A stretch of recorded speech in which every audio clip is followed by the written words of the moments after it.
guys, ayan, kamusta kayo guys? Ayan, magbablog tayo guys, how to cook banana Q. Pero hindi ko na siya lalagyan ng stick guys, or ang bamboo stick. Kasi kami lang naman kakain guys, so magtipid tayo ng bamboo stick, okay? So samahan nyo ako guys, magluto ng banana Q. Yung ating saba or banana, na galing pa ito sa farm ng aking biyanan, Charot.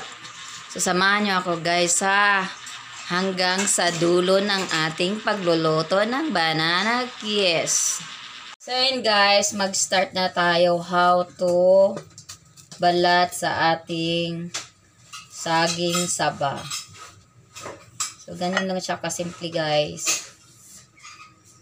Yan, tanggalin lang yung mga syempre hindi natin maiwasan yung may kunting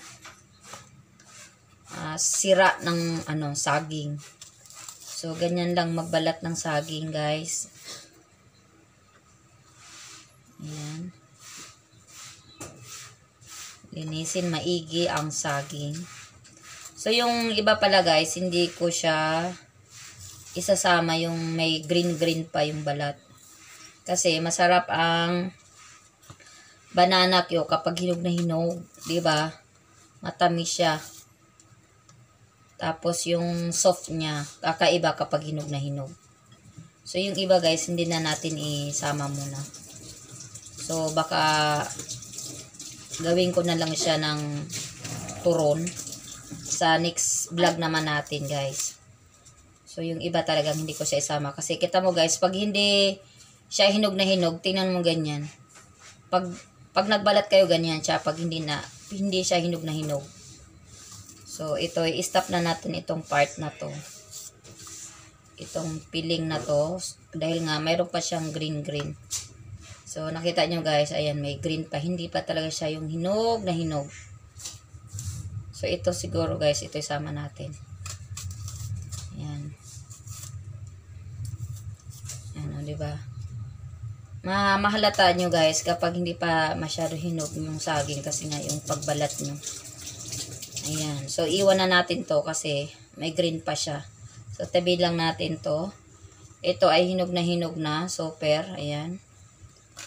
Ayan. Malapit na siya mag-over ripe guys. So, ito ay ubusin natin to. So, ganun lang guys pagbalat ng ating saging, no? Ganun lang. Kasi yung iba kasi guys, nahirapan sila magbalat ng saging. Ayan. So, may dumi may sira yung saging. So, tanggalin lang natin yan mga guys. Mag-heat lang tayo i-heat lang natin yung fan natin. Ayan, mukhang mainit na yung ating pan. So, bubuhusan na natin ng syempre mantika para masimulan na natin yung pagluluto ng ating banana Q. Ayan. Kailangan guys, ang mantika damihan.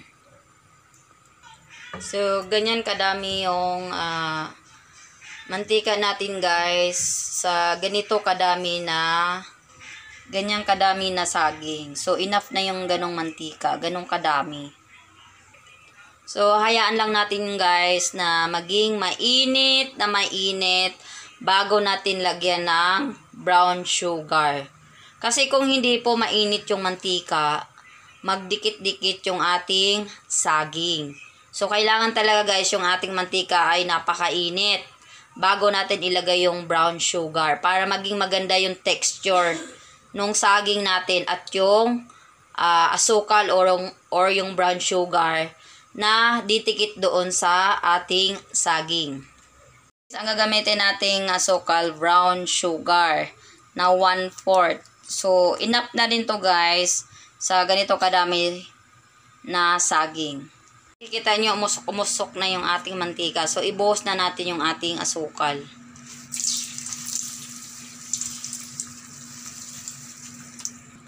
So, nakita nyo guys, may lumalutang na asukal.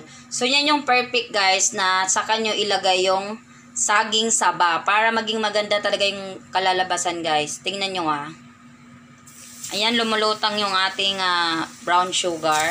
Ayan, perfect yan pagka ganyan guys. So ayan guys, nakikita nyo guys yung texture ng asukal natin. Ayan, di ba maganda po? Tingnan yung ating banana Q. At saka napansin nyo guys, yung mga nagtitinda ng banana Q guys. Napansin nyo kapag bumili kayo sa kanila, sa iba ha, yung ibang nagtitinda ng banana Q.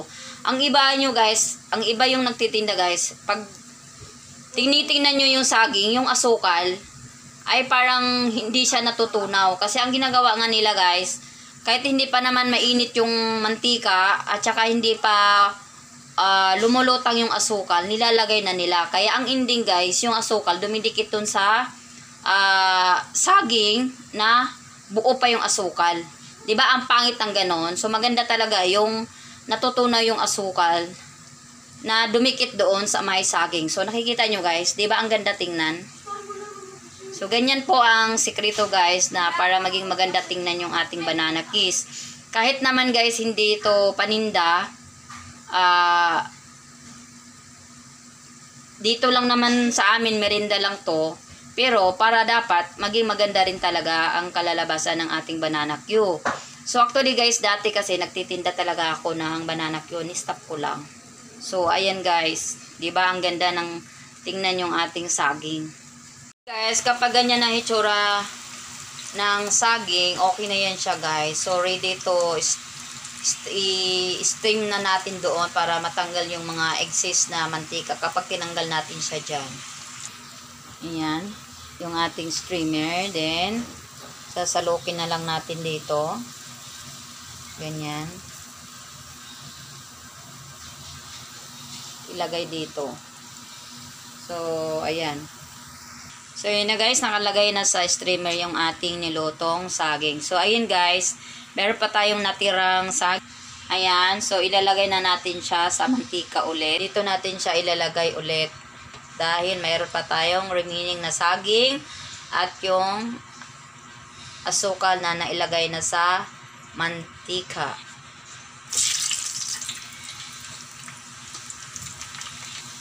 Ayan, halo-haloin lang natin ulit mga lalabs upang mag-mix yung asukal muli.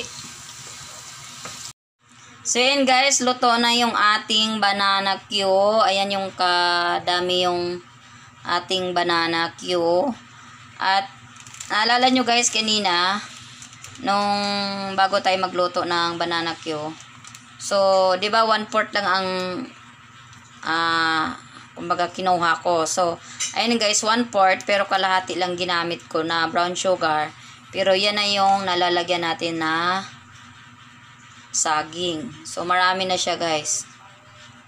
Luto na yung ating banana Q. So, ready to eat na guys. So, ayun guys, kung gusto nyo palang gawin tong paninda guys, madali lang guys. So, I have 2 stick here na bamboo stick. Bamboo stick guys. So, gusto nyong ibenta. So, yun guys, easy lang. Kumuha lang kayo ng tong. So, since nandito lang naman ako sa bahay guys, hindi ko naman paninda. So, gumamit lang ako ng, siyempre ng pork or tinidor. So, tuhog-tuhog lang ng ganyan guys. So, ayan. Depende sa area nyo kung magkano bintahan sa saging. So, yun din yung gagayahin nyo. Ayan. Tusok-tusok lang siya mga lalabs. Ayan. Madali lang siyang istusok. Yan. Kunyari, tatluhan namang bintahan sa inyong area. So, tatlo din ang nyo para pare-pareho kayo. So, ayan. Kung hindi ako nagkakamali, guys, 20 pesos na ba ang banana Q ngayon? So, ayan, guys. 20 pesos, 3 piraso. Ganyan kalalaki. Siguro kapag malalaki yung sagi, guys, so, dapat dalawa lang para hindi naman lugi, diba? Kasi mahal ang asuka, diba? Mantika. Then yung import mo pa. So, ganyan lang siya, guys. Diba?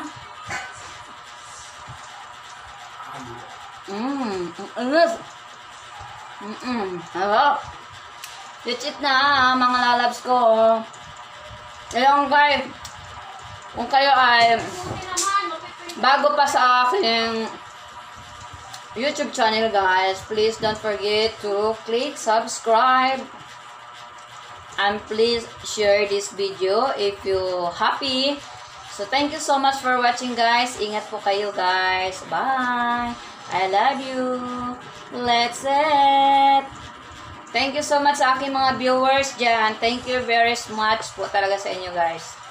Na walang humpay sa inyong panonood sa aking mga video. Thank you very much. So, let's eat na guys.